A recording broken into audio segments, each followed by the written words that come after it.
ಯಾವ ಮಟ್ಟಕ್ಕೆ ಬಿಸಿಲಿದೆ ಅಂತಂದರೆ ಸೊ ಕ್ಯಾಮ್ರಾದಲ್ಲಿ ಅಷ್ಟು ಕಾಣಲ್ಲ. ಸೊ ಈಗ ಟೈಮು ಎಷ್ಟು ಅಂತಲೂ ಹೇಳ್ತೀನಿ. ಸೊ ಡ್ಯೂಟಿಗೆ ಬಂದಿದ್ದೀನಿ. ತುಂಬ ಜನ ಕೇಳ್ತಿದ್ರಿ ಡ್ಯೂಟಿ ಮಾಡ್ತಿಲ್ವಾ ಅಂತ ಅಂದ್ಬಿಟ್ಟು. ಡ್ಯೂಟಿ ಮಾಡ್ತಾಯಿದ್ದೀನಿ. ಈಗ ಊಟ ಮಾಡಿ ನಿಲ್ಲಿಸ್ಕೊಂಡೆ. ತುಂಬ ಬರೀ ಕಮೆಂಟು ಅದೇ ಆಗಿದೆ, ಮತ್ತು ನನಗೆ ವಾಟ್ಸಪ್ಪಲ್ಲಿ ಮೆಸೇಜ್ ಕೂಡ ಅದೇ ಮಾಡ್ತಿರೋದು, ಬ್ರದರ್ ಏನು ವಿಡಿಯೋ ಮಾಡ್ತಿಲ್ಲ, ಡ್ಯೂಟಿ ಮಾಡ್ತಿಲ್ವಾ, ಏನಾಯಿತು ಅಂತ. ಸೊ ಅದಕ್ಕೋಸ್ಕರ ಈ ವಿಡಿಯೋ ಮಾಡ್ತಾಯಿದ್ದೀನಿ. ಸ್ನೇಹಿತರೆ, ಇವಾಗ ಎಷ್ಟಾಗಿದೆ ಟೈಮ್ ಅಂತ ಕೇಳೋದಾದರೆ ನೀವು ನೋಡ್ಬೋದು 3 ಗಂಟೆ 6 ನಿಮಿಷ ಆಗಿದೆ. ಶನಿವಾರ ಫೆಬ್ರವರಿ 8.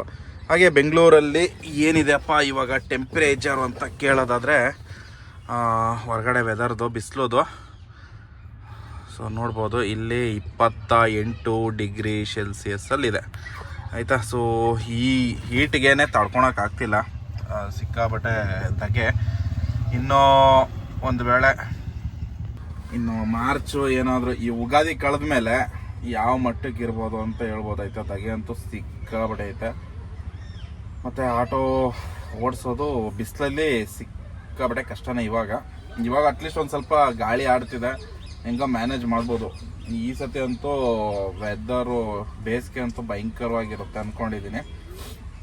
ಯಾಕೆ ಹೇಳ್ತಾ ಇದ್ದೀನಿ ಅಂತಂದರೆ 28 ಡಿಗ್ರಿ ಸೆಲ್ಸಿಯಸ್ಗೆ ತಡ್ಕೊಳಕ್ಕಾಗಲ್ಲ. ಸಾಕಪ್ಪ, ಎಲ್ಲಿ ನೆರಳು ಸಿಕ್ಕಿದ್ರೆ ಸಾಕು ಅನ್ನೋ ಮಟ್ಟಕ್ಕೆ ಬಂದುಬಿಡ್ತೀವಿ. ಮತ್ತು ಇದು ರೆಕ್ಸಿನ್ ಅಲ್ವಾ, ಇದು ಕೂಡ ರೆಕ್ಸಿನ್ ಇರೋದ್ರಿಂದ ಸ್ವಲ್ಪ ಹೀಟ್ ಹಿಂಗೆ ಇಳಿತಾ ಇರುತ್ತೆ ಈ ಇದರಲ್ಲಿ. ಅದೊಂದು ಕಷ್ಟ. ಮತ್ತು ಫ್ರಂಟ್ ಗ್ಲಾಸು ಅಲ್ಲಿ ಜಾಸ್ತಿ ಬಿಸಿಲು, ನಾವು ಗಾಡಿ ಓಡಿಸ್ಬೇಕಾದ್ರೆ ಇಲ್ಲಿ ಬಿಸಿಲು ಬೀಳುತ್ತೆ. ಆಮೇಲೆ ಇದೇನಪ್ಪ ಸೆಟಪ್ ಅಂತ ಕೇಳೋದಾದರೆ ಇದು ನೋಡ್ತಾ ಇದ್ದೀರಲ್ಲ, ಇದು ಬಂದು ಜಸ್ಟ್ ಮೊಬೈಲ್ ಹೀಟ್ ಆಗಬಾರ್ದು ಅಂತ. ಮೊಬೈಲ್ ಹೀಟ್ ಆಯಿತು ಅಂತಂದರೆ ನಮ್ಮ ಮಾತೆ ಕೇಳಲ್ಲ, ಡ್ಯೂಟಿಗಳು ಎಕ್ಸೆಪ್ಟ್ ಮಾಡೋಕ್ಕಾಗಲ್ಲ, ಬರೀ ಮೊಬೈಲ್ ಸಿಕ್ಕಾಬಟ್ಟೆ ಹ್ಯಾಂಗ್ ಆಗುತ್ತೆ. ಮತ್ತು ಸ್ನೇಹಿತರೆ, ಇವತ್ತು ಡ್ಯೂಟಿ ಯಾವ ಥರ ಎಷ್ಟು ಮಾಡಿದ್ದೀನಿ ಅಂತ ಕೇಳೋದಾದರೆ ನೋಡ್ಬೋದು, ತೋರಿಸ್ಕೊಟ್ಬಿಡ್ತೀನಿ ಎಷ್ಟೆಷ್ಟು ಇವತ್ತು ಅರ್ನಿಂಗ್ಸ್ ಆಗಿದೆ ಅಂತ. ಓಲಾದಲ್ಲಿ ಮೊದಲನೇದಾಗಿ ಬ್ಯಾಟ್ರಿ ಲವ್ ಅಂತೈತೆ, ತೊಂದರೆ ಇಲ್ಲ. ಸೊ ಇವತ್ತು ಡ್ಯೂಟಿ ಸ್ಟಾರ್ಟ್ ಮಾಡಿದ್ದೆ ನಾನು ಓಲಾಯಿಂದ. ಓಲಾದ ಯಾವುದೋ ಸಬ್ಸ್ಕ್ರಿಪ್ಷನ್ ಅಂತ ಇದೆ, ನಾನೊಂದು ಯಾವುದೋ ಸಬ್ಸ್ಕ್ರಿಪ್ಷನ್ ತಗೊಂಡಿಲ್ಲ, ಸರಿನಾ. ಸೊ ನೋಡ್ಬೋದು ಇಲ್ಲಿ 464 ರೂಪಾಯಿ ಒಂದು ಸಿಂಗಲ್ ಡ್ಯೂಟಿ ಮಾಡಿದ್ದು. ನಮ್ಮ ಮನೆ ಹತ್ತವಿಂದ ಇದಕ್ಕೆ ಭಟ್ರಳ್ಳಿಗೆ ಹೋಗಿದೆ. ಅದಾದಮೇಲೆ ಒಂದು ಭಟ್ರಳ್ಳಿಯಿಂದ ನಮ್ಮ ಯಾತ್ರೆಯಲ್ಲಿ ಒಂದು ಡ್ಯೂಟಿ ಹಾಕ್ಕೊಂಬಂದೆ ಕುಂದನಹಳ್ಳಿ ಕಡೆಗೆ, ಬ್ರೂಕ್ ಫೀಲ್ಡು. ಅದಾದಮೇಲೆ ಅಲ್ಲಿಂದ ಇಂದಿರಾನಗರಕ್ಕೆ ಬಂದೆ. ಇಲ್ಲಿ ಇಂದಿರಾನಗರಕ್ಕೆ ಬರೋ ಅಷ್ಟರಲ್ಲಿ ಟೈಮು 2:45 ಆಗಿತ್ತು. ಬಂದು ಇಲ್ಲಿ ಹಾಕ್ಕೊಂಡು ಊಟ ಮಾಡಿ ಒಂದು ಮಿನಿಮಮ್ ಬಾಡಿಗೆ ಹೊಡ್ಕೊಂಡು ಇಲ್ಲಿ ಬಂದು ಈಗ ವೆಯ್ಟ್ ಮಾಡ್ತಾಯಿದ್ದೀನಿ. ಸೊ ಇಲ್ಲಿ ನೋಡ್ಬೋದು ಬಿಸಿಲು ಹೆಂಗಿದೆ ಅಂತಂದರೆ ಹೆವಿ ತೆಗೆ ಸುಡ್ತಾ ಇದೆ. ಮತ್ತು ಡ್ಯೂಟಿ ಮಾಡ್ತಾ ಇಲ್ವಾ ಅಂತ ಕೇಳ್ತಿದ್ರಲ್ವ. ಸೊ ಡ್ಯೂಟಿ ಮಾಡ್ತಾ ಇದ್ದೀನಿ, ಸ್ವಲ್ಪ ಕಡಿಮೆ ಆಯಿತಾ. ಕಡಿಮೆ ಅಂದರೆ ಇವಾಗ ಬರ್ತಿದ್ದೀನಿ, ಒಂದು 2-3 ದಿನದಿಂದ ಸ್ಟಾರ್ಟ್ ಮಾಡ್ಕೊಂಡಿದ್ದೀನಿ. ಫೆಬ್ರವರಿ 6ನೇ ತಾರೀಕು 7ನೇ ತಾರೀಕಿಂದ ಡ್ಯೂಟಿ ಸ್ಟಾರ್ಟ್ ಮಾಡ್ಕೊಂಡಿದ್ದೀನಿ. ಡ್ಯೂಟಿ ಪರವಾಗಿಲ್ಲ, ಓಕೆ. ಸ್ವಲ್ಪ ಲೇಟಾಗಿ ಬರ್ತಾಯಿದ್ದೀನಿ. ಅತ್ತಾಗೆ ಏನು ಹೇಳಿ, ಗ್ರೇಟ್ ಅಂತಲೂ ಹೇಳಂಗಿಲ್ಲ, ಡೌನು ಬ್ಯಾಡ್ ಅಂತಲೂ ಹೇಳಂಗಿಲ್ಲ. ಓಕೆ, ಆ್ಯಾವ್ರೇಜ್ ನಡೀತಾ ಇದೆ. 1,800-2,000 ಒಳಗಡೆ ಮಾಡ್ತಿದ್ದಾರೆ, ಬಿಸ್ನೆಸ್ ನಡೀತಾ ಇದೆ. ಓಕೆ, ಬಟ್ ಲಾಸ್ಟು ನಾನು ಬಂದು ಡಿಸೆಂಬರ್ 22ನೇ ತಾರೀಕಿಂದ ಸ್ವಲ್ಪ ಮನೆ ಪರ್ಸ್ನಲ್ಲು ಅವು ಇವು ಹಾಸ್ಪಿಟ್ಲು ಅಂತಂದ್ಬಿಟ್ಟೆ ತಿರುಗಾಡಿದೆ. ಹಂಗಾಗಿ ಸ್ವಲ್ಪ ಡ್ಯೂಟಿಗಳು ಮಾಡೋಕ್ಕಾಗಿಲ್ಲ. ಅದು ಬಿಟ್ಟರೆ ಏನು ತೊಂದರೆ ಇಲ್ಲ. ನೋಡ್ಬೋದು, ತುಂಬ ಜನ ಗಾಡಿ ಕೊಟ್ಬಿಟ್ಟ ಆಗಿಲ್ಲ ಬಿಸ್ನೆಸ್ ಅಂತಂದ್ಬಿಟ್ಟು ಅಂತೆಲ್ಲ ಕಮೆಂಟ್ ಆಗ್ತಿದ್ರಿ. ಇಲ್ಲಪ್ಪ, ಗಾಡಿ ಒಳಗೇನೆ ಇದ್ದೀನಿ ನೋಡಿ, ಕುತ್ಕೊಂಡಿದ್ದೀನಿ. ಗಾಡಿದು ಆಲ್ಮೋಸ್ಟ್ ನಂದೇನು ಲೋನೆಲ್ಲ ಆಗಿದೆ. ಮೋಸ್ಟ್ಲಿ ಇನ್ನೊಂದು 2-3 ತಿಂಗಳು ಕ್ಲಿಯರ್ ಆಗ್ಬಿಡುತ್ತೆ ಈ ಗಾಡಿ ಲೋನು. ಸೊ ಫುಲ್ ಕ್ಯಾಶ್ ಗಾಡಿ ಆಯಿತಾ. ಸೊ ಹಂಗಾಗಿ ಏನು ತಲೆ ಕೆಡಿಸ್ಕೊಳ್ಳೋಂಥದ್ದು ಏನಿಲ್ಲ. ಗಾಡಿ ಏನು ಕೊಟ್ಟಿಲ್ಲ ಗುರು, ದೇವರ ಆಶೀರ್ವಾದದಿಂದ ಇದೆ. ಒಬ್ಬೊಬ್ಬರು ಮನ್ಸಿಗೆ ಬಂದಂಗೆ ಒಬ್ಬೊಬ್ರು ಒಂದೊಂದು ಥರ ಕಮೆಂಟು ಅವು ಮೆಸೇಜ್ ಮಾಡೋದು ಏನೇನೋ ಮಾಡ್ತಾರೆ, ಮಾಡಿ ಅಷ್ಟೇ. ನೋಡೋಣ ಆಲ್ರೆಡಿ ಎಷ್ಟಾಗಿದೆ. ಒಟ್ಟು ಒಂದು 700-750 ರೂಪಾಯಿ ಅಷ್ಟು ಅಮೌಂಟ್ ಆಗಿದೆ ಈಗ. ಸಾರಿ, ಇಲ್ಲಿ ನೋಡ್ಬೋದು ಎಷ್ಟಾಗಿದೆ ಅಂತಂದರೆ 900 ರೂಪಾಯಿ ಅಷ್ಟು ಮಾಡಿದ್ದೀನಿ. ಇವತ್ತಿನ ಅರ್ನಿಂಗ್ಸ್ ಆಗಿದೆ ನಮ್ಮದು 800 ರೂಪಾಯಿ ಅಂದ್ಕೊಂಡಿದ್ದೆ ನಾನು. 650 700 ರೂಪಾಯಿ ಒಳಗೇನೆ ಅಂದ್ಕೊಂಡಿದ್ದು, ಬಟ್ 900 ರೂಪಾಯಿ ಮಾಡಿದ್ದೀನಿ. ಗ್ರೇಟ್ ಅಲ್ವಾ? ಓಕೆ, ಸೊ ಇನ್ನು ಟ್ರೈ ಮಾಡ್ತೀನಿ. ಒಂದು 4 ಗಂಟೆ ಮೇಲೆ ಒಂದು ಸ್ವಲ್ಪ ಹೊತ್ತು ರೆಸ್ಟ್ ಮಾಡ್ತೀನಿ. ಬಿಸಿಲಲ್ಲಿ ಓಡ್ಸೋಕ್ಕಾಗಲ್ಲ, ಎಬಿ ಒಂಥರ ಹಿಂಸೆ ಆದಂಗೆ ಆಗುತ್ತೆ. ಮತ್ತು ಸಿಕ್ಕಾಪಟ್ಟೆ ಕ್ಯಾನ್ಸಲ್ಗಳಾಯ್ತಿದ್ದಾವೆ. ಕಸ್ಟಮರ್ಗಳು ಕ್ಯಾನ್ಸಲ್ ಮಾಡ್ತಾರೆ. ಅವ್ರಿಗೂ ಏನು ಅರ್ಜೆಂಟ್ ಇರುತ್ತೋ ಏನೋ ಗೊತ್ತಿಲ್ಲ, 2 ಗಾಡಿ 3 ಗಾಡಿ ಬುಕ್ ಮಾಡ್ತಾರೆ. ಅಲ್ಲಿ ಹೋದ್ಮೇಲೆ ಕ್ಯಾನ್ಸಲ್ ಮಾಡ್ತಾರೆ. ಎಷ್ಟು ಜನ ಬೈಯೋದು, ಎಷ್ಟು ಜನ ಉಗಿಯೋದು, ಬೈದು ಉಗ್ದು ನನಗೆ ಬೇಜಾರಾಗ್ಬಿಡೈತೆ. ಸೊ ಆ ರೀಸನ್ನಿಂದ ಏನು ಮಾಡೋಕ್ಕಾಗಲ್ಲ. ಸೊ ಸ್ವಲ್ಪ ಹೊತ್ತು ವೆಯ್ಟ್ ಮಾಡಿ ಇನ್ನು ನೋಡಿಕೊಂಡು ಸ್ವಲ್ಪ ಡ್ಯೂಟಿ ಸಿಕ್ಕಿದ ಕಡೆ ಎಲ್ಲ ಡ್ಯೂಟಿ ಮಾಡಿಕೊಂಡ್ರೆ ಡ್ಯೂಟಿಗಳಾಗ್ತವೆ. ಮೇನ್ ಏನಪ್ಪ ಅಂದರೆ, ತುಂಬ ಜನ ನನಗೆ ಕಮೆಂಟ್ ಆಗ್ತಿದ್ರು ಡ್ಯೂಟಿಗಳು ನಡೀತಾ ಇಲ್ಲ ಅಂತ. ನಾನು ಹೇಳೋದು, ಸಿಗೋ ಡ್ಯೂಟಿನ ಮಾಡಬೇಕು. ನನಗೆ ಒಂದು ದಿನಕ್ಕೆ ಇವಾಗ ಮಿನಿಮಮ್ ಅಂದರೂ ಡ್ರೈ ರನ್ನು ಎಷ್ಟಾಗ್ತಿದೆ ಅಂತ ಕೇಳಿದ್ರೆ, ಮಿನಿಮಮ್ ಅಂದ್ರೂ ಒಂದು ದಿನಕ್ಕೆ 15 ಕಿಲೋಮೀಟ್ರ್ಗಿಂತ ಜಾಸ್ತಿ ಖಾಲಿ ಸುತ್ತಾಡ್ತಾ ಇದ್ದೀನಿ. ಪಿಕಪ್ಗಾಗಲಿ ಇಲ್ಲ ಹೋಗೋದು, ನಮ್ಮ ಮನೆಗೆ ಹೋಗೋದಂದ್ರೆ ಅದು ಸಪ್ರೇಟ್ ಆಗಿರುತ್ತೆ. ಒಂದೊಂದು ದಿವಸ 12 ಕಿಲೋಮೀಟ್ರ್, ಒಂದೊಂದು ದಿವಸ 8 ಕಿಲೋಮೀಟ್ರ್, ಒಂದೊಂದು ದಿವಸ 15 ಕಿಲೋಮೀಟ್ರು, ಈ ಥರ. ಅದು ಡ್ರೈ ರನ್ನು ಸಪ್ರೇಟ್ ನಾನು ಹೇಳ್ತಿರೋದು. ನಾನು ಡ್ಯೂಟಿ ಮಾಡಬೇಕಾದ್ರೆ ಮಿನಿಮಮ್ ಅಂದರೂ ಇವಾಗ ನಡೀತಾ ಇರೋದು. ಮುಂಚೆ ಎಲ್ಲ ಬಂದ್ಬಿಟ್ಟು ಒಂದು ದಿನಕ್ಕೆ ಒಂದು ಮ್ಯಾಕ್ಸಿಮಮ್ ಅಂದರೆ ಒಂದು 6 ಕಿಲೋಮೀಟ್ರಿಂದ 7 ಕಿಲೋಮೀಟ್ರ್ ಡ್ರೈ ರನ್ ಆಗೋದು. ಇವಾಗ 15ರಿಂದ 20 ಕಿಲೋಮೀಟ್ರ್ವರೆಗೂ ಡ್ರೈ ರನ್ ಆಗ್ತಿದೆ. ಸೊ ಏನು ಮಾಡೋಕ್ಕಾಗಲ್ಲ. ಮೊನ್ನೆ ಒಂದು ಡ್ಯೂಟಿ ಹೋಗಿದೆ ಜಿಗ್ನಿ ಹತ್ರಕ್ಕೆ ಹೋಗಿದ್ದು. ಬೆಳಗ್ಗೆನೇ ನಮ್ಮ ಮನೆ ಹತ್ರದಿಂದನೇ ಒಂದು ಡ್ಯೂಟಿ ಸಿಕ್ತು. ಹೆಂಗೂ 272 ರೂಪಾಯಿ ಅಲ್ವಾ ಅಂತ ಹೋದೆ. ಅಲ್ಲಿ ಹೋದ್ಮೇಲೆ ನೋಡಿದ್ರೆ ವೆಯ್ಟ್ ಮಾಡಿದೆ ಆಲ್ಮೋಸ್ಟ್ 3/4 ಗಂಟೆ ವೆಯ್ಟ್ ಮಾಡಿದೆ. ಯಾವುದೂ ಡ್ಯೂಟಿ ಸಿಕ್ಕಿಲ್ಲ. ಜಿಗನಿಯಿಂದ ಬೊಮ್ಮಸಂದ್ರ ಈ ಕಡೆ main road, Hosur main road ಬಂದುಬಿಟ್ಟು ಅಲ್ಲಿಂದ ಬಸಪುರವರೆಗೂ ಖಾಲಿ ಬಂದಿದ್ದೀನಿ. ಬಸಪುರ ಆಲ್ಮೋಸ್ಟು 17 ಕಿಲೋಮೀಟ್ರು ಬೆಳಗ್ಗೆನೆ ಸಿಂಗಲ್ ಬಾಡಿಗೆ ನಾನು ಏನು ಹೋಗಿದ್ದೀನಿ.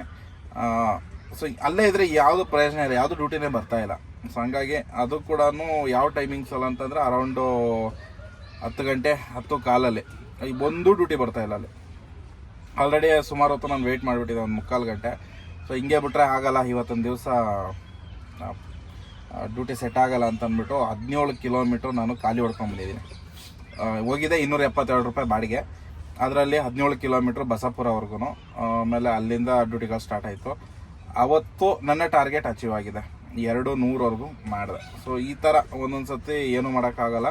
ಇವಾಗ ಸ್ವಲ್ಪ ಡ್ರೈ ರನ್ ಜಾಸ್ತಿ ಆಗ್ತಿದೆ ಅಂತ ಹೇಳ್ಬೋದು. ಮುಂಚೆ ಕೂಡ ಈ ಥರ ಇತ್ತು, 1 ವರ್ಷ ಮುಂಚೆ 2023 ಸ್ವಲ್ಪ ಆ ಥರ ಪ್ರಾಬ್ಲಮ್ ಸ್ವಲ್ಪ ಅನ್ಭೋಗಿಸಿದೆ. 2023 24 23 24 ಒಂದು ಸ್ವಲ್ಪ ಪರವಾಗಿರಲಿಲ್ಲ. ಒಂದು 6-7 ಕಿಲೋಮೀಟ್ರಲ್ಲೇ ಡ್ರೈ ರನ್ ಆಗೋದು ಒಂದು ದಿನಕ್ಕೆ. ಇವಾಗ ಈ ವರ್ಷ 2025 ಇವಾಗ ಬಂದ್ಬಿಟ್ಟು ಸ್ವಲ್ಪ ಡ್ರೈ ರನ್ನು ಜಾಸ್ತಿ ಆಗ್ತಿದೆ. ಸೊ ಅಷ್ಟೇ ಸ್ನೇಹಿತರೆ, ನೋಡೋಣ. ಈಗ ಟೈಮು ನೋಡ್ಬೋದು 15:14 ಅಂದರೆ 3 ಗಂಟೆ 14 ನಿಮಿಷ ಆಗಿದೆ. ಇಲ್ಲೇ ವೆಯ್ಟ್ ಮಾಡ್ತಾಯಿದ್ದೀನಿ. ಊಟ ಎಲ್ಲ ಮಾಡ್ಕೊಂಡಿದ್ದೀನಿ. ಹಿಂಗೆ ಒಂದು ಸ್ವಲ್ಪ ಹಿಂಗೆ ಒಂದು ಸ್ವಲ್ಪ ದಬಾಕೋಬಿಟ್ರೆ ಸ್ವಲ್ಪ ಮೈಂಡು ಫ್ರೆಶ್ ಆದಂಗೆ ಆಗುತ್ತೆ. ಅದಾದಮೇಲೆ ಡ್ಯೂಟಿ ಸ್ಟಾರ್ಟ್ ಮಾಡ್ಬೋದು. ಸೊ ಅಪ್ಡೇಟ್ ಮಾಡ್ತೀನಿ ಯಾವ ಥರ ಇರುತ್ತೆ. ಟೀ ತೊಗೊಂಡಿದ್ದೀನಿ, ಟೀ ಕುಡ್ಕೊಂಡು ಇನ್ನೂ ಡ್ಯೂಟಿ ಸ್ಟಾರ್ಟ್ ಮಾಡಬೇಕು. ಸೊ ಗಾಡಿನ ಅಲ್ಲಿ ನಿಲ್ಲಿಸಿ ಬಂದಿದ್ದೀನಿ. ಸೊ ಗಾಡಿಯಲ್ಲಿ ಪಾರ್ಕ್ ಮಾಡ್ಕೊಂಡ್ಬಂದಿಲ್ಲೇ ಟೀ ಕುಡ್ಕೊಂಡು ಹೊರಡುವ. ಸೊ ಫೈನಲಿ ಮನೆಗೆ ಬಂದಾಯಿತು. ಟೈಮ್ ಎಷ್ಟು ಅಂತಂದರೆ 22:53 ಅಂದರೆ ಆಲ್ಮೋಸ್ಟ್ 11 ಗಂಟೆ ಆಗೋಕ್ಕಾಯಿತು. ಇನ್ನು 7 ನಿಮಿಷ ಇದೆ. ಸೊ ಇವತ್ತಿನ ಡ್ಯೂಟಿ ಹೆಂಗಿತ್ತು ಅಂತ ಕೇಳೋದಾದರೆ, ಸಿಕ್ಕಾಪಟ್ಟೆ ಸ್ಟ್ರಗಲ್ ಅಂತ ಹೇಳ್ಬೋದೈತೆ ಡ್ಯೂಟಿ ಮಾಡೋದು. ನನಗೆ ಇವತ್ತು ಚೆನ್ನಾಗೇ ಸೆಟ್ ಆಗಿತ್ತು. ಬೆಳಗ್ಗೆ ಹೆಂಗೋ ಪಿಕಪ್ ಮಾಡಿದ್ದೆ ಡ್ಯೂಟಿಗಳನ್ನ. ಬಟ್ ಹೋಯ್ತಾ ಏನಾಗೋಯ್ತು, ಮಧ್ಯಾಹ್ನ ಊಟ ಮಾಡಿ ಸ್ವಲ್ಪ ರೆಸ್ಟ್ ಮಾಡಿಕೊಂಡು ಡ್ಯೂಟಿ ಸ್ಟಾರ್ಟ್ ಮಾಡಿದೆ. ಆಮೇಲೆ ಹೆಂಗೋ ಸ್ವಲ್ಪ ಅಲ್ಲಲ್ಲೇ ಒಂದು ಮಿನಿಮಮ್ ಬಾಡಿಗೆಗಳೇ ಹೊಡಿತಾ ಇದ್ದೆ. ಅಲ್ಲೇ ಸಿಕ್ತಿತ್ತು ಒಂದು 50-60 ಈ ಥರ ಡ್ಯೂಟಿಗಳು. ಅದಾದಮೇಲೆ ಏನಾಯಿತು, ಯಾವುದೋ ಒಂದು ಬೆಳಂದೂರು ಕಡೆಗೆ ಬಂದೆ. ಬೆಳಂದೂರಿಂದ ಮತ್ತು ಇಂದಿರಾನಗರ ಕಡೆಗೆ ಹೋದೆ. ಅಲ್ಲಿಗೆ ಸ್ಟಕ್ ಆದೆ. 7:50 9:20ವರೆಗೂ ಯಾವುದೇ ಒಂದು ಡ್ಯೂಟಿನೂ ನನಗೆ ಸಿಗ್ತಾ ಇಲ್ಲ. ಅಂದರೆ ಬರ್ತಿದೆ, ಬಟ್ ಏನಂತಂದರೆ ಇಂದಿರಾನಗರದಲ್ಲಿ ನನಗೆ ಮಾತ್ರ ಕ್ಯಾಚ್ ಆಗ್ತಾಯಿಲ್ಲ. ಓಲಾ, ನಮ್ಮ ಯಾತ್ರೆ ಮತ್ತು ರ್ಯಾಪಿಡೋ ಈ 3 ಅಪ್ಲಿಕೇಶನಲ್ಲೇ ಆದಷ್ಟು ಡ್ಯೂಟಿ ಮಾಡಿದ್ದು. ಮತ್ತು ಸ್ಟ್ರಗಲ್ ಜಾಸ್ತಿ ಇದೆ ಆಯಿತಾ. ಬಿಸಿಲು, ಧೂಳು, ಹೆವಿ ರೋಡಂತೂ ಸಿಕ್ಕಾಬಟ್ಟೆ ಡಸ್ಟ್ ಇದೆ. ಅದೊಂದು ಸ್ವಲ್ಪ ಪ್ರಾಬ್ಲಮ್ ಅಂತ ಹೇಳ್ಬೋದು. ಮತ್ತು ಡಸ್ಟ್ ಅಲರ್ಜಿ ಜಾಸ್ತಿ ಆಗ್ತಿದೆ ಅವಾಗವಾಗ ಸೀನು. ಮತ್ತು ಟಯರ್ಡ್, ಬಿಸಿಲಿದೆ ಅಲ್ವಾ, ಹಾಗಾಗಿ ಹೆವಿ ಟಯರ್ಡ್ ಆಗ್ತಿದೆ. ಏನು ಮಾಡೋಕ್ಕಾಗಲ್ಲ, ಈ ಕೆಲಸ ಆದಮೇಲೆ ಹಿಂಗೇನೆ. ಮತ್ತು ಅಕ್ಕಪಕ್ಕದಲ್ಲಿ ಬಸ್ಸು ಇದೆಲ್ಲ ಹೋಯ್ತು, ಹೋಗ್ಬೇಕಾದ್ರೆ ಸಿಕ್ಕಾಬಟ್ಟೆ ಅದರದ್ದು ಅಂದರೆ ಕಂಪ್ರೆಸರ್ ಓಡುತ್ತಲ್ವ, ಕಂಪ್ರೆಸರ್ದು ಮತ್ತು ಇದು ಧಗೆ ಜಾಸ್ತಿ. ಅದು ಬಿಟ್ಟರೆ ಸ್ವಲ್ಪ ಸ್ಟ್ರಗಲ್ ಆಗ್ತಿದೆ. ಡ್ಯೂಟಿ ಯಾವ ಥರ ಇದೆ ಅಂತ ತುಂಬ ಜನ ಕೇಳ್ತಿದ್ರೆ, ಡ್ಯೂಟಿ ಏನೋ ಬರ್ತಿದೆ, ಬಟ್ ಏನಂತಂದರೆ ಡಿಪೆಂಡು ಯಾವ ಥರ ಸೆಟ್ ಆಗುತ್ತೆ. ಒಂದು ಲೆಕ್ಕದಲ್ಲಿ ಹೇಳ್ಬೇಕು ಅಂದರೆ ಒಂದು ಲಕ್ ಮೇಲೆ ಆಟ ಆಡ್ದಂಗೆ ಆಗ್ತಿದೆ ಆಯಿತಾ. ನಿಮಗೊಂದು 1,000-1,500ವರೆಗೂ ಯಾವುದೇ ಥರ ಏನು ಅಷ್ಟು ಕಷ್ಟ ಆಗೋಲ್ಲ. ಅದಾದಮೇಲೆ ಸ್ವಲ್ಪ ನಾವು ನಮ್ಮ ಟಾರ್ಗೆಟ್ವರೆಗೂ ಅಚೀವ್ ಮಾಡಬೇಕು ಅಂದರೆ ಒಂದು 2,000ನ ಕ್ರಾಸ್ ಮಾಡಬೇಕು ಅಂದರೆ ಸ್ವಲ್ಪ ಸ್ಟ್ರಗಲ್ ಆಗ್ತಾ ಹೋಗುತ್ತೆ. ಸೊ ಅದು ಬಿಟ್ಟರೆ ಓಕೆ. ಅಂದರೆ ಸಡನ್ನಾಗಿ ಒಂದೊಂದು ಸತಿ ಜಾಸ್ತಿ ಡ್ಯೂಟಿ ಇರುತ್ತೆ, ಸಡನ್ನಾಗಿ ಡ್ಯೂಟಿ ಕಮ್ಮಿ ಆಗಿಬಿಡುತ್ತೆ. ಅದು ಏನಂತ ವಿಚಿತ್ರ ನಡೀತಾ ಇದೆ ಆಯಿತಾ. ಸೊ ಅದು ಬಿಟ್ಟರೆ ಓಕೆ. ಸೊ ಬಂದಿದ್ದೀನಿ ಇವತ್ತು. ನನ್ನ ಟಾರ್ಗೆಟ್ ಅಚೀವ್ ಆಯಿತು ಅಂತ ಕೇಳೋದಾದರೆ ಇಲ್ಲ, ಆಗಿಲ್ಲ. ಸೊ ಆಲ್ಮೋಸ್ಟು ಉಳ್ಕೊಂತು ಒಂದು 200-300 ರೂಪಾಯಿ ಅಷ್ಟು ಟಾರ್ಗೆಟಲ್ಲಿ ಉಳ್ಕೊಂಡಿದೆ. ಏನು ಮಾಡೋಕ್ಕಾಗಲ್ಲ. ಸೊ ನೆಕ್ಸ್ಟ್ ಮಾಡೋಣ. ಮತ್ತು ಲೇಟ್ ಆಗೋಯ್ತು, ಹೇಳಿದ್ನಲ್ಲ, ಇಂದಿರಾನಗರದಲ್ಲಿ ಆಲ್ಮೋಸ್ಟು 1.25-2 ಅವರ್ ಹತ್ರ ಅಲ್ಲೇ ವೇಸ್ಟ್ ಆಗೋಯ್ತು. ಅದು ಬಿಟ್ಟರೆ ಎಲ್ಲ ವೆಲ್ ಆ್ಯಂಡ್ ಗುಡ್. ಸೊ ಇವತ್ತಿನ ಈ ಥರ ಇತ್ತು ದಿನಚರಿ. ವಿಡಿಯೋ ಹೇಗಿತ್ತು ಅಂತ ತಿಳಿಸಿ. ಇಷ್ಟ ಆದರೆ ಕೂಡಲೇ ಲೈಕ್ ಮಾಡಿ, ಸಬ್ಸ್ಕ್ರೈಬ್ ಮಾಡಿಕೊಂಡು ಸಪೋರ್ಟ್ ಮಾಡಿ ಅಂತ ಹೇಳ್ತಾ ಮತ್ತೊಂದು ವಿಡಿಯೋ ಸಿಗ್ತೀನಿ. ಅಲ್ಲಿವರೆಗೂ ಟೇಕ್ ಕೇರ್, ಬಾಯ್, ನಮಸ್ಕಾರ.